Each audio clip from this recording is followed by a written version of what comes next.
शेला हस्तकी खडग घेऊन मारसी म्हणी मल्ला कैलासाची प्रतिमा जेजुरीचा किल्ला बैसोनिया रक्षेशी दक्षिणाचा किल्ला. या अखंड भारतवर्षामध्ये यापूर्वी अनेक राजे महाराजे बादशाह उमराव आलमगीर होऊन गेले, परंतु छत्रपती शिवाजी महाराजांसारखा महापराक्रमी राजकारण धुरंधर चारित्र्य संपन्न युगप्रवर्तक जाणता राजा ना यापूर्वी कधी झालाय ना या नंतरही कधी होईल हे त्रिवार सत्य आहे. 400 वर्षापूर्वी ज्या महापुरुषामुळे अंगणामध्ये तुळस, गोठ्यामध्ये गाई, घरामध्ये आई आणि देवाऱ्यामध्ये देव सुरक्षित राहिले, त्या राजाची जगभर किती स्मारक आहे हे मला निश्चित माहित नाही, पण या राजानं आपल्या मनामध्ये जे शिवमंदिर तयार केलंय आणि गेली 400 वर्ष झाली हा राजा आपल्या प्रत्येकाच्या मनावर अधिराज्य करतोय, हेच खरंच कौतुकास्पद आहे. असं काय वेगळेपण या राजाचं? 400 वर्ष झाले आपण का विसरत नाही या राजाला? अहो, छत्रपती शिवाजी महाराज की एक शब्द जरी कानावर पडले तरी आपल्या तोंडून आपलं जय बाहेर पडतं, अशी काय जादू आहे राजाची. अहो, 30 वर्ष झालं गोरक्षण प्रतिष्ठान हा शिवचरित्राचा जागर का करताय? हा महाराजांचा जय जयकार कशासाठी? तो एवढ्यासाठी की 400 वर्षापूर्वी ज्या मराठ्यांनी अटकपार झेंडे लावले त्यांच्यासाठी अशक्य असं काहीच नाही याची जाणीव करून देण्यासाठी, याची अनुभूती करून देण्यासाठी हा शिवचरित्राचा जागर आहे. शिवाजी महाराज आई तुळजाभवानीचे भक्त होते. मोहिमेच्या वेळेला कायम त्यांच्या कमरेला एक थोडं शिवलिंग असायचं. महाराज रोज सकाळी त्या शिवलिंगाचा अभिषेक करायचे. एवढं सगळं होतं, पण महाराज अंधभक्त नव्हते. तल्लख बुद्धिमत्ता, गनिमी कावा आणि योग्य वेळी योग्य निर्णय घेण्याची क्षमता महाराजांकडे होती. त्याचबरोबर संयम हा महाराजांकडे होता. युद्धाच्या वेळेला महाराज कधी मुहूर्त पंचांग बघत नव्हते. भैरजी नायकांनी बातमी दिली तोच मुहूर्त. शत्रू कोंडीत आहे तिथंच ताणायचा आणि तिथंच फासटायचा. मुहूर्त नाही, पंचांग नाही. शिवाजी महाराज बेडर होते. आयुष्यात ते कधी कोणाला घाबरले नाही. मुळात भीती हा शब्दच त्यांच्या डिक्शनरीत नव्हता. अहो, संकट समय त्यांनी आपली जबाबदारी झटकली नाही, आपली जबाबदारी दुसऱ्यावर सोपवली नाही. संकटांना स्वतः सामोरे गेले, संकटांचं स्वतः नेतृत्व केलेलं आहे. बऱ्याच संकटांमध्ये अफजल खानाचा प्रसंग घ्या, तुम्ही शाहिस्ते खानाचा प्रसंग घ्या, महाराजांनी स्वतः नेतृत्व केलेलं आहे. यामुळे झालं काय की महाराजांनी आपल्या मावळ्यांना आधीच सांगून ठेवलं होतं की या स्वराज्य निर्मितीसाठी माझी रक्त सांडण्याची तयारी आहे, पण जिथं जिथं माझं रक्त सांडेल तिथं तिथं तुम्ही घाम गाळण्याची तयारी ठेवा. यामुळं 18 पगड जाती 12 बलुतेदार महाराजांच्या पाठी खंबीरपणे उभं राहिले, महाराजांसाठी या आपल्या हिंदवी स्वराज्यासाठी जीव देण्यासाठी तयार झाले आणि तेव्हाच तो उभं राहिले हिंदवी स्वराज्य. अहो, अवघे 12 वर्षाचे होते शिवाजी महाराज. आपल्या आई वडिलांसोबत पुण्यामध्ये राहत होते आणि मासाहेब जिजाऊने एक लोककल्याणकारी निर्णय घेतला.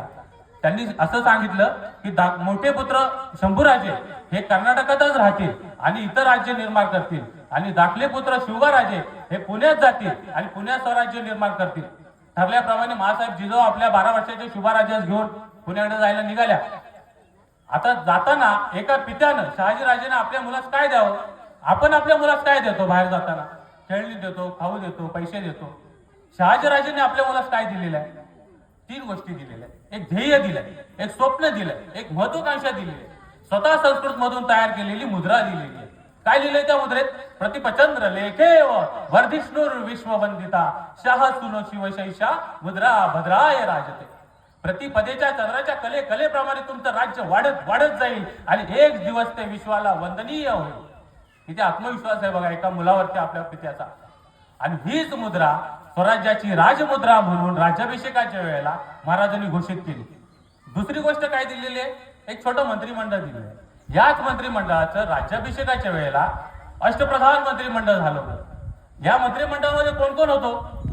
महसूल क्षेत्राची लोक होती, मुलकी प्रशासनाची सगळी लोक होती. लष्कराचा फक्त एक माणूस आहे, सरसेनापती हंबीरराव मोहिते. कारण महाराजांना माहिती होतं ज्या राज्याचं ज्या देशाचं प्रशासन हे लष्कराकडे असतं तिथं हुकुमशाही चालते आणि ज्या राज्याचं देशाचं प्रशासन हे मुलकी प्रशासनाच्या लोकांकडे असतं तिथं लोकशाही चालते. या पद्धतीने महाराजांनी लोकशाही पद्धतीने आपलं स्वराज्य या ठिकाणी उभं केलेलं होतं. आणि तिसरी गोष्ट काय दिली? घशाला पडते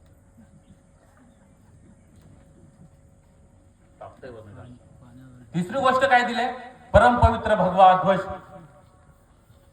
आणि देताना शहाजीराजे आपल्या मुलास देताना आवर्जून सांगतायत, शिवबाराजे हा ध्वज साधा सुद्धा नाही, हा पेलणं सगळ्यांना जमत नाही. त्यासाठी मनगडात रग आणि छातीत धग असावे लागते. कारण हा भगवा प्रभू श्री रामचंद्रांचा, हा भगवा भगवान श्रीकृष्णांचा, हा भगवा रामकृष्ण हरी म्हणत वारीला जाणाऱ्या वारकऱ्यांचा, हा भगवा हर हर महादेव म्हणत रणगरून लढणाऱ्या धारकऱ्यांचा, हा भगवा त्यागाचा पराक्रमाचा, भगवा समर्पणाचा, हा भगवा भगवा फडकत राहू द्या राजे. आणि हाच भगवा ध्वज ज्यावेळेला राज्याभिषेक झाला त्यावेळेला स्वराज्याचा दौलत ध्वज म्हणून शिवाजी महाराजांनी घोषित केला. आणि हे सगळं घेऊन मासाहेब जिजाऊ आपल्या 12 वर्षाच्या शिवबा घेऊन कुठे आलेत? पुण्यामध्ये आलेत. त्यावेळी काय परिस्थिती हो पुण्याची? स्मशान विरान झालेलं पुणे. दिवसा ढवळ्या गावं लुटली जात होती, आई बहिणीची आबरू लुटली जात होती, आपली देवळं पाडली जात होती, देवदेवता बाटवल्या जात होत्या, नंदादीप विझवलं जात होतं, दीपमाळा पाडल्या जात होत्या आणि सगळीकडे हिरवं निशाण फिरत होतं. म्हणजे सगळीकडे मुसलमानांचं राज्य होतं. त्या कविभूषणाचा एक छंद आहे त्याच्यावरती, देवल गिरावते फिरावते निशान आली, ऐसे डुबे राव राणे सभी गयो लपकी, गौरा गणपती आप औरंग को देखता आपण ही बार आप मारी गयो डबकी, पीरा पैगंबरा दिगंबरा दिखाई दे, सिद्ध की सिद्धाई गई रही बात रब की, काशियों की कला जाती मथुरा मस्जिद होती, अगर शिवाजी न हो तो सुन्नत होत सबकी. देवळं पाडलेले सगळे, देवल गिरावते, देवळं पाडलेले सगळे आपले, फिरावते निशाण आली म्हणजे हिरवं निशाण फिरतंय सगळीकडे. ऐसे डुबे राव राणे सभी गयो लपकी, सगळे राव राणे राजे सगळे पळून गेले, लपून बसले औरंगजेबाला घाबरून. ऐसे डुबे राव राणे सभी गयो लपकी, गौरा गणपती आप, किती सुंदर केले बा, गौरा गणपती आप औरंग को देखता आपण ही बार आप मारी गयो डबकी. अरे गौरी आणि गणपती तुम्ही विघ्नहर्त्या देवता ना, मग तुमची वेळ आता तुम्ही कुठे लपून बसला असं तर म्हणताय.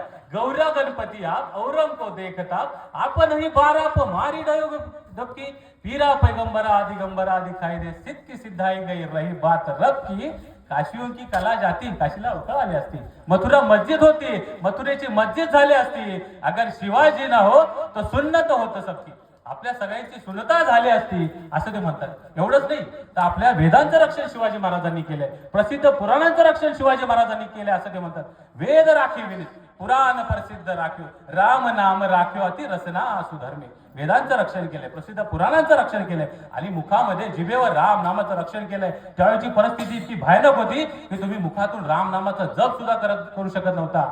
वेद राखीव विनीत पुराण प्रसिद्ध राखीव, राम नाम राखीव अति रसना सुधर में, हिंदू की चोटी म्हणजे आपण शेंडी ठेवतो ना ती, हिंदू की चोटी रोटी राखी है सिपान की, कंधे में जनेव राखीव म्हणजे तुमच्या जानव्याचं रक्षणही शिवाजी महाराजांनी केलंय. माला राखी घर में, तुमच्या तुळशीच्या माळेचं रक्षणही शिवाजी महाराजांनी केलंय. मीडी राखी मुघल सगळे घाबरून बसले शिवाजी महाराजांना. मरोडी वाशे राखे बादशाह, औरंगजेब बादशाह घाबरला. वैरी पिशी राखे वरदान राखीव करणे. शेवटची वेळ नितांत सुंदर आहे. शिवचरित्राचं सगळं सार त्याच्यामध्ये. राजन की हद राखी, तू तुझ्या तलवारीच्या बळावर, तू तुझ्या राज्याचं रक्षण केलं. कशाच्या बळावर? तलवारीच्या बळावर, शस्त्राच्या बळावर. राजन की हद राखी तेज बल शिवराय, देव राखे देवल स्वधर्म राखीव धर्मे. देवांचं रक्षण केलं, देवळांचं रक्षण केलं आणि स्वधर्माचं रक्षण हे राजा तू तुझ्या तलवारीच्या बळावर केलंस असं ते म्हणतायत. अहो काय आणि किती गोष्टी सांगायच्या महाराजांबद्दल.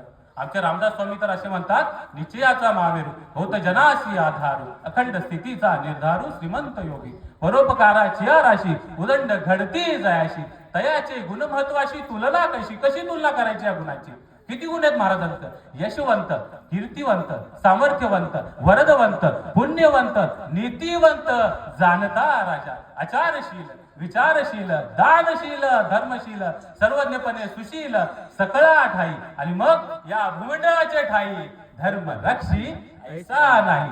महाराष्ट्र धर्म राहिला काही तुम्हा कारणे, हे सगळं तुमच्यामुळे राहिलं असं ते म्हणतात. हे एवढे सगळे गुण मी सांगितलं ना, त्याच्यामध्ये मी रामदास स्वामींनी एक गुण घातलेला नाही बघा. एवढ्या सगळ्या गुणांचं वर्णन केलं. एक गुण आहे बघा महत्वाचा, सावध बन, अखंड सावध. किती सावध आहे शिवाजी महाराज? रामदास स्वामींचं एक छोटं कमल आहे, 2 मिनिटात वर्णन तापतं एवढं.